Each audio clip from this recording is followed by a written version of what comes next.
Hello, I'm Sheree Hope from BNF Ministry. My husband and I, we are marriage and relationship educators. We not only focus on counseling believing couples experiencing marital concerns, but we also help with people to create better or better maintain relationships in their lives by helping them apply the word. Basically, we are the group that says, I hear what you're saying, but how do I do that? Believe it or not, with today's topic, cooking is something we hear about in so many sessions. So with that, I would like for our guest today, Miss Ashley L. Jones, to introduce herself.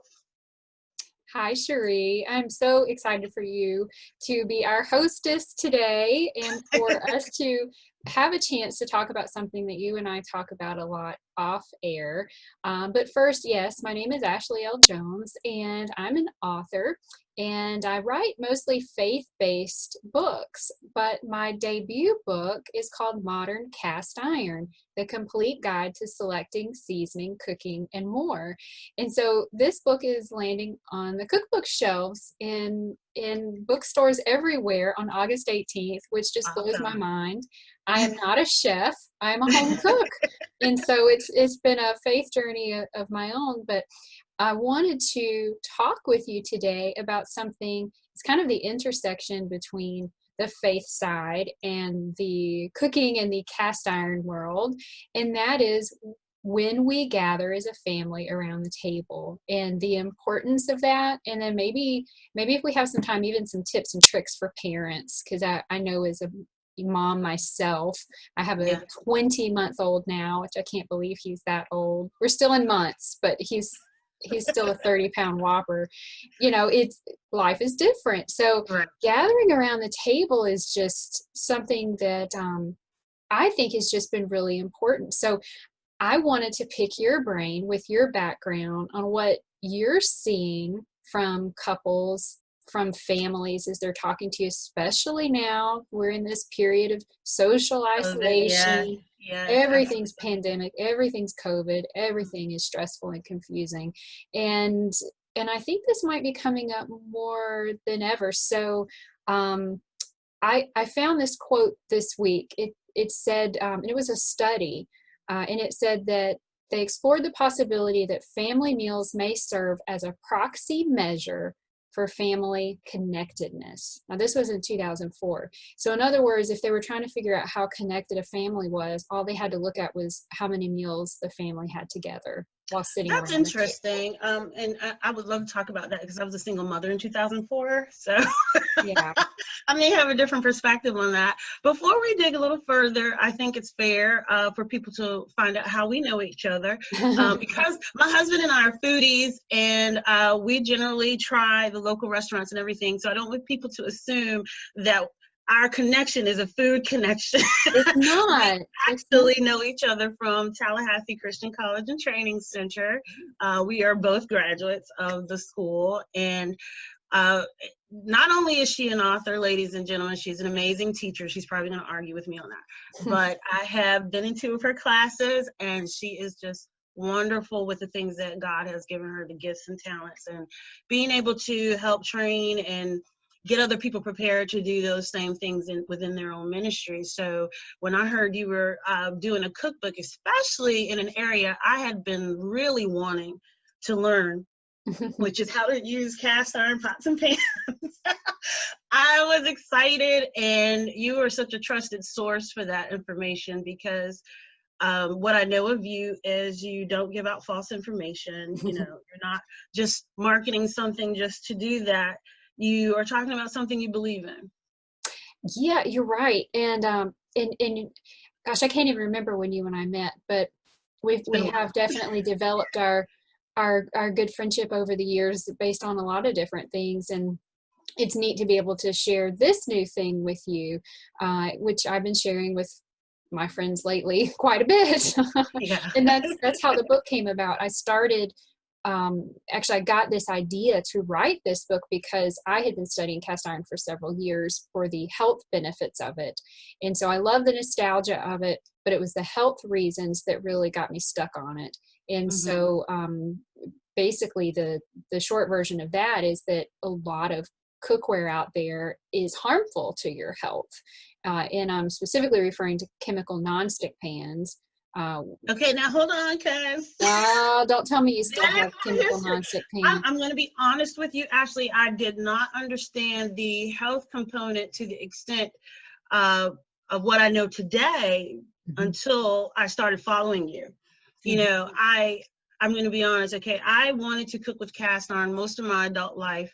My main reason was because of that one skillet that sat on both of my grandmother's stoves as a kid, you know. Have the fondest memory of fried pork chops and baked cornbread, and just anything that came out of that skillet was amazing. Okay? That's it. Everything that comes out of it is good. Yes, we all have those Absolutely. memories, I So think. as a mom, you want to be able to provide that. But needless to say, I ruined my first set because I was not knowledgeable about it, and my set wasn't real. Yeah.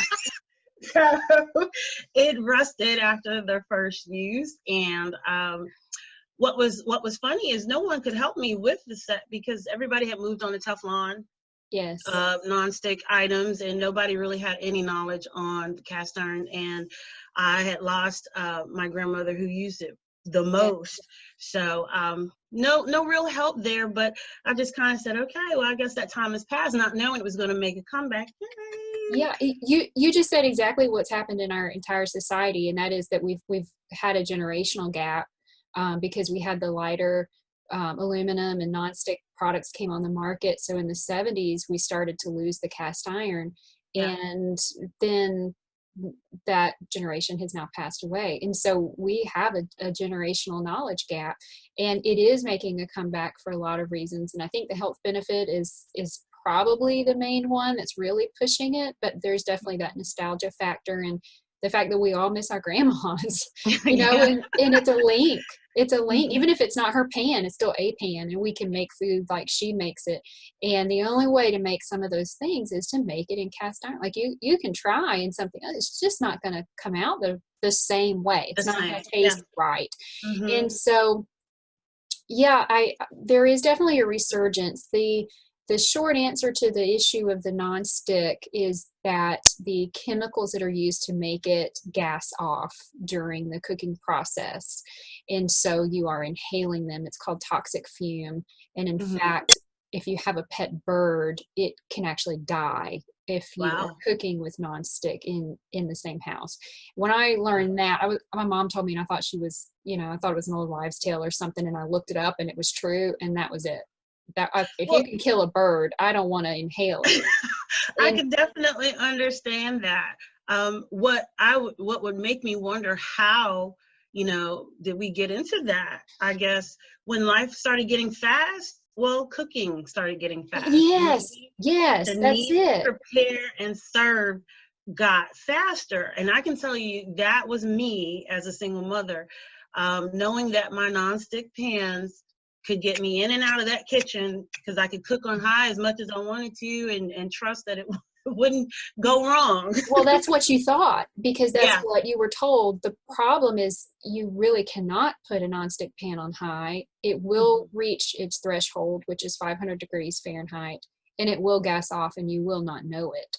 And it also can chip into your food. So there's a lot of issues there. They have changed some of the chemical compositions, but the type of chemicals used are still the same. And there are new studies showing that they are very dangerous and are now getting into our water supply. And I just put a new resources section on my website, and I have a lot of links to the chemical nonstick, and as well as some articles on stainless steel, copper, ceramic. Ceramic's good, but just different research I was doing. But you can find that at bigsisterknows.com and just check out the cast iron section, and you'll see a whole page of resources. And then I'm going to continue to add to that.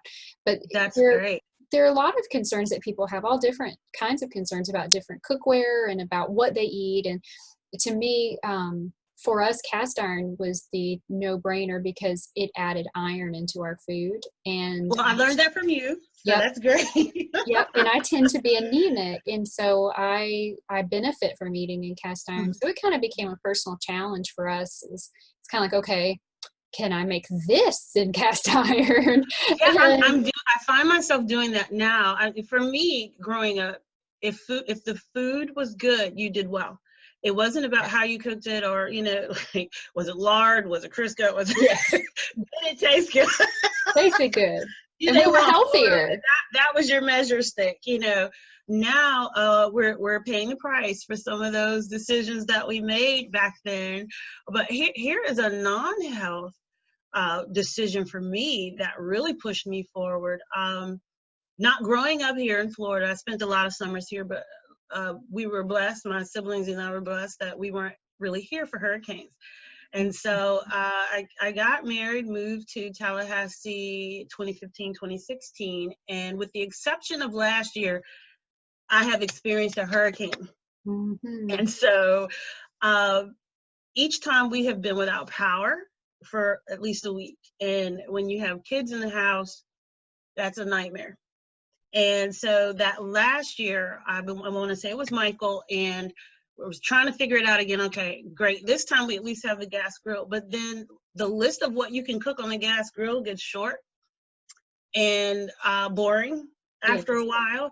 And I started looking like, oh gosh, can I just get a vegetable? And I could not use my Rachel Ray or my wedding dishes on the grill. It was like, oh my goodness, this is so frustrating, that we're eating the same things over and over again. Well, it just so happened that after, everything went back to normal, kind of, I was watching a Western, and this cow hand was holding a skillet over the open flame, and I went, babe, I need a cast iron set for Christmas. Yes. I mean, I go back to the fact that basically America was founded on cast iron. Yes. And it didn't matter where you lived or if you were in the north or the south, everybody had cast iron. The Oregon Trail had cast iron. Lewis and Clark had a cast iron pan. George Washington's mother had cast iron itemized in her will. I mean, this is our history. This is how people ate. And yeah, when the power's not working and you're on a grill or an open fire, you need a skillet. And so that's a very good message for anyone listening who's getting, in the midst of our hurricane season. We just had a near miss here in Florida. Yeah, we did. And I didn't switch this time, Ashley, because I knew I had my stuff. Yeah, you had a skillet. In the feeling of, okay, I'm prepared, I'm ready. It's priceless. But it's good to know how to take care of that skillet, because if you put it in the bin and you put it away and you don't see it for 5 or 6 years, it might be a little rusty when you pull it out. So you definitely. Well, here's my shameless plug for Ashley on that. I followed you for that reason. I knew I had a limited knowledge on cast iron, but I have a friend who's constantly posting about it. And what I love about your videos and your tips and everything, this is even before you announced the book was coming out. I was just like your little shadow following you around on social media. Where you really gave me confidence was not just the recipe and the creativity you had, but how to maintain it. That was like the biggest thing. If I have it and I don't know how to maintain it, what's the point? And when you get the set, it's an investment. It's not cheap. It's an investment. So you're not looking for it to rust anytime soon. And I would just love it when you would put tips on, how to get rid of a spot, or if you see this, or how to re-season your pan. Now, the funniest one was you with the pot that someone sent to you, and you had to actually pull out a drill. Oh, the drill. There is a video of a drill. I don't ever want to have to do that again, Sheree. That was an entire day. But I'll tell you, and this is a little, and you can find that video on my website, by the way. It refers to a lot of elbow grease. You'll know it when you see it. There's a new method I'm going to try next. Robbie says I'm beginning to have a real problem here, but I have a Dutch oven that's my grandfather's that I would like to redo, and I think I'm going to try a true lye bath next. Wow. Yes. Oh wow. So okay. That one's going to be kind of tricky, so it might take me a while to get my lye ordered. They might put me on a list or something if I order too much lye, but I'm going to have to get my supplies together and see how this works. But I think it's how they used to do it. So yeah, I'm Well, I'll be game. watching. Yeah, Yeah, oh, I it'll will be fun. It's guaranteed to be fun. That's the truth of it. But a lot of I will people, be looking for those facial expressions oh you yeah, have. a lot of resources out there are made, I believe, are made for cooks, like Mm-hmm. chefs, or collectors. And so when I started out and I started going online, like, I mean, there's how much information online, there's got to be an easy answer, right? So I go Right. online. Oh my goodness. Like, I just couldn't make heads or tails out of Mm, what I was finding. And now I understand that's because that was written from their perspective, not from a very busy home cook. I got to get food on the table in the next 15 minutes. And then my right. pan's got to be ready for dessert or breakfast or whatever. And so Mm-hmm. this book, Modern Cast Iron, was really written for my counterpart, for someone at home who's trying to make dinner. And whether you're a Right. college student or a single mom or single dad, or you've got 10 kids at home, or you're a retired couple and you just want to Mm-hmm. bring your pan back out, it's got a Mm-hmm. little bit of everything for everybody. But Yeah. I really wanted to provide what I had tested and what I felt was real, true information that is easy to use at home, that did Yes. not require anything like a car battery to restore your pan. So, which is a real method out there. So, I don't get into a lot of restoration because the cast irons, you mentioned buying a cast iron set. You're right. If you get a whole set, it's going to be expensive. I really took a minimalistic viewpoint because that's, my husband and I have just kind of approached life as best we could from a minimalist standpoint in the past few years. Mm-hmm. And so I took that approach with this book, and I said, okay, what's the minimum that someone would need to have to really be able to cook? And the minimum is one cast iron pan. And then if you want to cook in, like have soups and stews or chilies, then a Dutch oven would Yeah. be a good bet. And a Dutch oven is a big cast iron pot with a heavy cast iron lid, is Mm-hmm. all that is. And it can actually be small. I have a 3-quart one, and then I have up to a 6.5-quart one. So I just recommend those 2 items, and you can find them used, you can get hand-me-downs, but if you buy new ones, you can actually find them at a pretty economical price. I was You can. surprised. Even the name brand Lodge has like a Mm-hmm. $25 base skillet, and a bare Dutch oven, I forget what that'll go for, but that's less expensive than having an enameled Dutch oven. So there are Yeah. ways that you can cook. Like, I made it to where you can cook everything in the book, and there's 50 recipes in the Yes, you book. did. You can cook Mm-hmm. everything in that book in either one skillet or one Dutch oven. So you don't have to get I all the love other that. stuff. Now I I love love, that about your book. well, I appreciate that because it was hard to try to modify something, but I like having my little muffin pan that's cast iron. Like, I like some of those other things, but I really wanted it to be easy so folks didn't have to spend money to eat well. And Well, so, that's what brings me to why I thought it would be great for you and I to talk, because doing marriage counseling, of course, there are going to be some topics that come up, and cooking is one of them.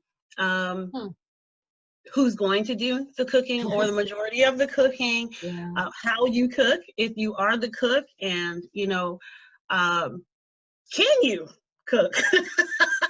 And if not, how do we approach that issue? So that's something that couples are facing in 2020, being at home together. There came a complete halt to just running out and picking up something and bringing it home. yes. And so some spouses discovered that the other can't cook, not that they won't, they really just didn't know how, and they were left without options. Mm, So what I love about your book is I really wish I had it when I was a single mom. yeah, I wish I had They are it great when I was in college. I know. it was like, wow, I love one pot dishes, which you are Yeah. very good with. And not only that, you threw in some desserts that are very easy to make. Mhm. You know, like the one we tested today. If you have not tried that peach Dutch baby that's in the Tallahassee Democrat article, you need to try it. It is awesome. But it took us maybe 15 minutes. Oh yeah, 15. it's super easy. And Oh, yeah. and that Peach Dutch Baby is on my website as well, bigsisterknows.com. So you can get that.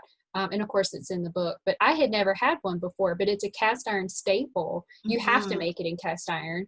And I can see why. yeah, and I found it online. I modified it to fit our tastes, Right. and I made it gluten free as well using rice flour, and it actually works. And it Mhm. rises and it's beautiful and it tastes good. So yeah, that's one of my favorites. I'm really glad you tried that. But you said that your son got involved on this one too, which really He tickled jumped me. right into it. I think one of the reasons why he jumped right into it was he saw the simplicity of the recipe. Everything we could check off that was already in the cabinet, you know, and this guy, he loves fruit. So when he saw peaches, he was definitely in. But us doing it together, I think too, was a motivator because he's the kid that's always like, "Mom, what are you making?" And he'll Mhm. stand over my shoulder. But I told him about this interview, and he's like, "Well, what does it taste like?" I said, "Well, let's find out." He immediately started going after the ingredients. So I stood back. I was his photographer. I love that. And I love that it's a And guy because I wonder if guys are perhaps more willing to cook when it involves something as, you know, now, me being a mother of two masculine. sons, yes, me being a mother of two sons, I make sure that they're comfortable in the kitchen, even if it's basic stuff. And this is basic. He learning how to use cast iron at 16, this is going to be invaluable, you know, for Yes. him down the road. So I like the fact that he watches me. But here's another thing I definitely didn't want to forget to mention. Um, my husband says that I'm a different person when I take out my cast iron. I get excited, you know, Yes. and he says either it's going to be something you made up and you know it's going to work in the cast iron, it's going to be great, or you got a recipe, you know it's going to work, but your whole attitude is just different. So they get excited for whatever, whether it's Mom's got the breakfast. cast iron Yeah. out. Oh my gosh, the best grilled cheese on that skillet. Yes, Come yes, on. You yes, can't yes. toast the bread. Every day in the winter, I grill cheese Ugh, at lunch. hand toast, you name it. So they get excited too when they see it. But it's something I never noticed until my husband pointed it out. I didn't pay it any mind. I was just excited that, oh, I'm using my cast iron. But they noticed it and it made them even be more eager for whatever's coming up. So it's one of those things where, as we're doing marriage counseling, I love the fact that I can suggest your book because it's not Awesome. intimidating. Your recipes are not only just simple, but you have all these health options. You know, there are people who are struggling with health issues or just they've made a decision to go vegan, you know, gluten free. You provide those different avenues to where it's you're not just stuck in one camp. You know, if you have a spouse who's perfectly healthy as a horse, but the wife has to be gluten free, there are options there in your book Yeah, for everyone to eat, for and everyone. I think the way that that works in this book is that I only have like 4 steps to every recipe. Like I had a friend recently say, if I see a recipe and it has more than 5 ingredients or more than 5 steps, I'm not even going to look at it. And she was a mom, and I thought, yes, yes, that's a very good rule to go by. I think that we are enamored with cookbooks and chefs because it's so involved and it's so cool. And oh, look Yeah. at this, oh, look what they made. But Mhm. it's not feasible, and it's certainly not feasible in the middle of a pandemic when you can't get to the special grocery Yeah. store to Oh, buy the yeah. special food. Absolutely. It just doesn't work. So Or you don't live in a city where you can get yes, those types of things. You know, yes, it's entertaining, but it's just not doable, you yeah, know. for most of us. And so Mhm. this is more designed. I tell people it's really not a cookbook. Um, it's really more of a guidebook on how to cook what you cook in Mhm. cast iron, whatever that is. So do you So think that your cookbook is a good way to start if they haven't been able to start?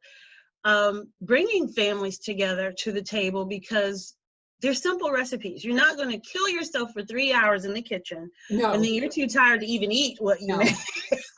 Let's put it this way. I made every recipe and we photographed everything for this book, and I did it while very pregnant.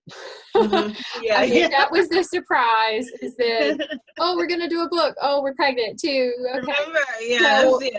if Life I kicked can in. if I can manhandle it, if I can pull it together, if I can make it at 3 o'clock in the morning when I'm jonesing for my Dutch baby, like, yes, it is totally feasible for anyone starting out in college, for your young son who's just learning Mhm. how to do things.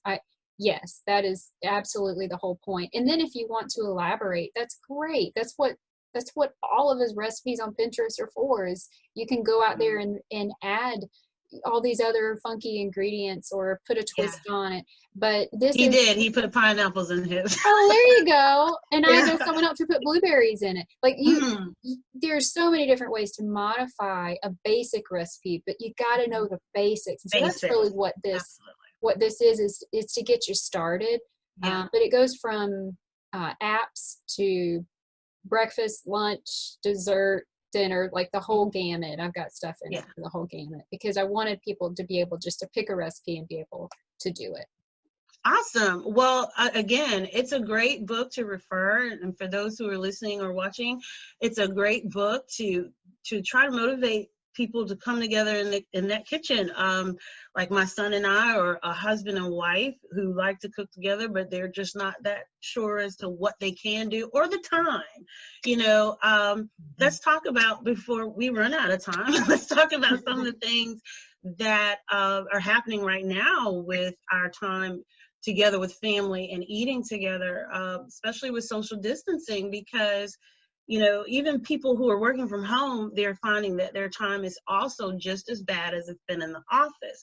But the convenience of, I don't have to drive home, there's no commute, I don't have to, it's easier to take off the hat and put on the parent or spouse hat just because they're working from home. But then how much more easier is it to go in the kitchen with your modern cast iron book and do a 5-step recipe together? I know my husband and I are big on that. We have hectic work schedules, so I can't do 7 days a week. I never could do 7 days a week. As a single mom, I had football, cheerleading, band, just all kinds of things. We were doing good to get home by 7 o'clock. Yeah. Hence the Teflon set. But I didn't have that short recipe book. So we had to pick days. What was amazing, my children cooked breakfast on Saturday mornings so mom could get a little rest. That's And so nice. whatever eggs and bacon they managed to not burn, that's what we had. But they had a good time doing it together, and they had a great time just doing something to give me a break.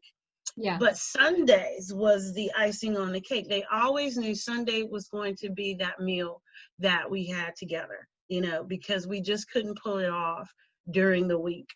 And it's still like that to this day. My husband's in telecom, what my oldest son is, so they're on the road, they're traveling, they're doing things. My youngest son is trying to get through high school, even more so now online. Yeah. So having everybody come together is still a challenge, except that one day. So we start Sunday mornings with having that breakfast together, and boy, that French toast on that skillet, or, you know, that fried egg, and oh, the bacon even is more crispy, I tell you. So they're excited on Sunday mornings to have breakfast together. When the weather cooperates, we sit out on the deck with our gold mine from the cast iron, and we spend time together, getting ready and getting prepared to hear the word, you know, and then we go to church, and then everybody kind of tends to break off and do what they need to do to prepare for the week. But we have had our time together. It's something we look Right. forward to. Right. I love that you guys incorporate breakfast and other times, because when people read about studies in eating together, a lot of times it's focusing on dinner because that's what most people would have available. But I think the point is to spend the time together that you have, and with Yes. the family that you have. You know, I had a single mom for a long time, and she remarried later, but I remember that time period, and I look back thinking, wow, she came home every day and cooked for us. you know, and even if it was beefaroni, we ate. We ate very Yeah. well. We were growing girls, you know, Yeah. and she used her cast iron skillet back then, you know. So, Wow. you know, just having that time, the point of gathering at the table is so that you can reconnect and you have that chance to debrief everyone on your day. And when Yeah. it comes to kids, there's so many more benefits because then they get to feel like they're a part of the family, they're contributing, they're learning social skills, they're Yeah. learning even toddlers like mine learn dexterity, sitting at the table, trying to pick up a spoon. They Right. learn the language of what is mom saying, what is dad saying, everything you're saying, they're picking up. So it's just a time to connect. In terms of quick tips, I think the biggest thing, and I see this among my friends, you have to turn the TV off, turn it off. And if you're listening to music, make sure it's not overwhelming. The point is to be Just able to living in the talk. background. Yes, create an environment. And I think, especially us moms, we're in charge of creating that environment. Turn Yes. some jazz on, light classical, something like that is fine, but be able to talk with one another. No phones, no games at the table, nothing electronic. You don't want them to pick up on that habit. So that's for us to be able to stop and to monitor. I have to agree with you on this because as a former public school teacher, the most social time during the day is lunch. Yeah. Even the quiet student is talking to someone during lunch. Yes. Things that they can't wait to share happen at lunchtime. And just to see the kids group up and discuss the news for the day. You know, it's something that can be done at home. Now, it may look different for each home, but it can be done. I hear more about what's going on in my 16-year-old's life over a plate of food versus me walking in the room saying, hey, how was your day? Oh, yeah. You Oh, know, yeah. good. It was great. And with the straight face, it was great. Yeah, there's something about the table that just it draws out Yes. communication if you allot for that. But you need Yes. to ask those open-ended questions, or you know, be very specific in how you ask questions. So what did Bobby think about your project today? Yeah. You know, instead of just how was your day? Because a lot of kids, they you know, you get the one answer, one word answer. I think involving kids is also important. Like you had your son help you with dinner today. I even, like my toddler, I asked him to bring his cup to the table, and he is so proud. He's got his little cup and he brings it to the table, Yeah. you know, so they He feel a did the part same of thing, what's Mom. going on. I think older kids can help pick the menu, can help make the Absolutely. food. And what's happening with that is they're learning to eat better food because you're in control of what they're eating. And they're learning to make better food decisions as they get older. So there are studies that show that kids who eat more meals at home with family have a lower BMI, body mass index. They're healthier. They're eating more fruits and vegetables. There's also studies that show that there's much less likelihood for depression or for use of drugs, for getting into sexual situations. There's so many things that are less because mom and dad are sitting there, or just mom or just dad, whatever the family is sitting there at the table, and they're eyeball to eyeball. And so there's that chance to connect. Absolutely. I remember when we would plan Free Fridays, knowing there was nothing scheduled, and we'd make our own individual pizzas, you know, just to do something together. You know, that would be a wreck. Pizza Hut would never hire us, but it was we fun. did it together. It was fun. And with cast iron, you can actually bring it to the table, which is really cool. And your kid, you know, what if let it cool down, but your kids can tear apart from the skillet, you know, and you know, there are ways to make the table more kid friendly. And I think that if we can do that, then we have a better chance of keeping them together at the table, and we have a better chance of feeding into their lives even as they get older. So I would just encourage readers, regardless of the type of family they have at home, or how many kids, or you know, if the grandparents are in the home, whatever their family looks like, to really pursue gathering around the table when they can. That might be Right. breakfast, lunch, or supper, but we have a unique opportunity during this pandemic, during this time of social isolation. Your kids really can't go anywhere. You can't Yeah, really we go do. anywhere. There's not a lot of restaurants out there serving food anyway, and here in Tallahassee, you've got to wear a mask to walk in. Yes. So just make the most of it, and Mhm. dig in and make Yeah. those dinners at home and reconnect. I read a study, Juice Plus actually put it out, and it said that they interviewed 2,000 people, and 41% of them said that they were focusing more on eating meals as a family. I think that's amazing, and that's exactly what I think we really can be doing during this time to make the Oh, most of a bad situation. absolutely. I agree with you. And I can say that I have moms who reach out to me and say, my kids are bored, my daughters are bored, they're looking for something to do. And the way I was raised, you were never bored. If you No. said it out loud, you were handed a list of things to do. So Yes. Yes, it, yes. Me I too. think we've also moved away from that, because here is a time where you can really train up your children in the way they should go, not just in scripture, but in application, in the practical as well. So here's a situation where if you're home, pick a cooking day or a couple of days out of the week. Give them days to look forward to. Like, okay, guys, you need to be researching your recipes. I'm just monitoring. I'm going to let you guys manage the whole cooking session. These are things they're going to have to know anyway: how to use the stove, how to read a recipe, Oh, bring yeah. in your math elements and your reading elements from school. These are great things you can do with kids just to keep them on their toes, but give them a twist from their textbooks right now and being online. Right. And it's even if they're online, these are pictures. You know what my son said? Send me all the pictures and video. I know where he's going, Facebook. So it's like helping him to learn how to promote what he does. Positive promotions. We talk about so much what kids do on social media. Well, here's an opportunity to turn it around. Yeah. Yeah. Help them be socially responsible. So it's a lot that we can do with this. And with your recipes, they are so easy and they taste good. That's the other thing. They taste good. And thank you, that you don't have an issue with tweaking them or adding Oh, something no. to it. No, that's the whole No. point. Oh my gosh. Well, you made it easy. You met your goal of keeping it simple for the rest of us out here. And again, like I said, just following you has been amazing in building my confidence in using my cast iron, even down to, yeah, that's happened to me before. Okay, thank you. Oh, yeah, I've done it. I've done it all. I've done it all to my poor little pans.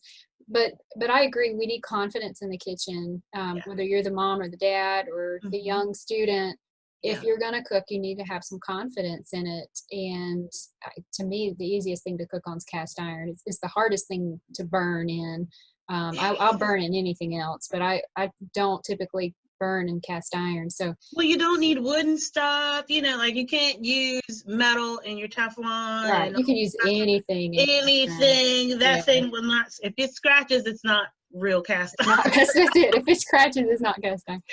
So yeah, Yeah. I love your ideas though of using this time and getting the kids involved. So I hope that some folks listening, will find some ideas here that they can take home and enjoy.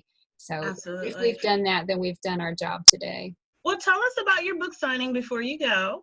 Okay, yes. So we are going to have a book launch to celebrate the release of the book, and it's going to be on Saturday, August 22nd at Hearth and Soul here in Tallahassee.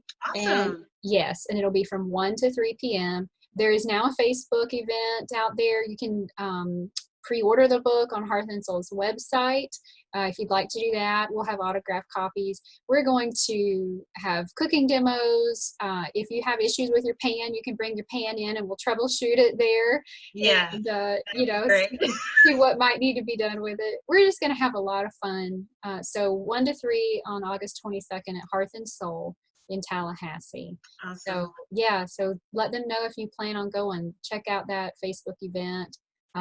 I share everything on my social media too, so you can look for me. But my website's bigsisterknows.com. Also, just real quick, if people get motivated and they want to start sharing pictures with Please. you, what's the best way to share those photos with you? So on Instagram, I'm Ashley L. Jones, I think _author, and on Facebook it's ashleyLjones.author. But just find me, tag me. You can also hashtag modern cast iron. Oh yeah, yeah. That's what I cheat that way. Yeah, that's the easy way. Like Share it even and they shall hashtag see it. it. Yes, I'll definitely search for them. But do share. Let's encourage each other. Absolutely, absolutely.